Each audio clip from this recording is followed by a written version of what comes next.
ಸುಣ್ಣ ಬಣ್ಣ ಮಾಡಿಸೋದಿರ್ಬೋದು, ಬೇರೆ ಬೇರೆ ನಾನಾ ರೀತಿಯ ಕಾರ್ಯಕ್ರಮಗಳನ್ನು ಸಾಮಾಜಿಕ ಕಾರ್ಯಕ್ರಮ ಮಾಡುವ ಉದ್ದೇಶದಿಂದ ಈ ಸಂಘ ಸ್ಥಾಪನೆ ಮಾಡಿದ್ದೀವಿ.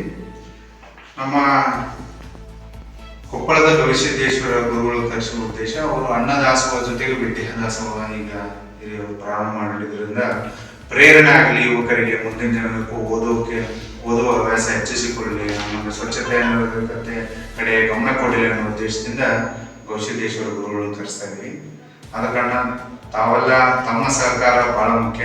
ಈ ನಾವೇನೇ ಕಾರ್ಯಕ್ರಮ ನಮ್ಮ ಊರಿಗೆ ಮಾತ್ರ ಗೊತ್ತಾಗುತ್ತೆ, ನೀವು ಬಂದರೆ ಅದು ಜಿಲ್ಲೆಗೆ, ರಾಜ್ಯಕ್ಕೆ ಜನರಿಗೆ ತಲುಪುತ್ತೆ, ಮಾದರಿ ಕಾರ್ಯಕ್ರಮ ಆಗಲಿ ಅನ್ನೋ ಉದ್ದೇಶದಿಂದ ಬೇರೆಯವ್ರಿಗೆ ಇದು ಪ್ರೇರಣೆ ಆಗಲಿ. ಗುರುವಂದನೆ ಮತ್ತು ಸ್ನೇಹ ಸಮ್ಮೇಳನ ಬರೀ ಕಾರ್ಯಕ್ರಮ ಆಗದೆ ಗುರುಗಳು ಕರೆಸಿ ಅದಕ್ಕೆ ಸನ್ಮಾನ ಮಾಡಿ ಊಟ ಹಾಕಿಸೋದು, ವಿವಿಧ ಬೇರೆ ಬೇರೆ ತರಹದ ಸಾಮಾಜಿಕ ಕಾರ್ಯಗಳು ಹಮ್ಮಿಕೊಳ್ಳೋದು ಬೇರೆಯವರಿಗೂ ಒಂದು ಮಾದರಿ ಆಗಲಿ ಅನ್ನೋ ಉದ್ದೇಶದಿಂದ ಈ ಕಾರ್ಯಕ್ರಮ ಹಮ್ಮಿಕೊಳ್ಳೋದ್ರಿಂದ ದಯವಿಟ್ಟು ತಾವೆಲ್ಲ ಪ್ರಚಾರ ಬಂದು ಈ ಕಾರ್ಯಕ್ರಮಕ್ಕೆ ಯಶಸ್ವಿ ಮಾಡಿಕೊಡಬೇಕು.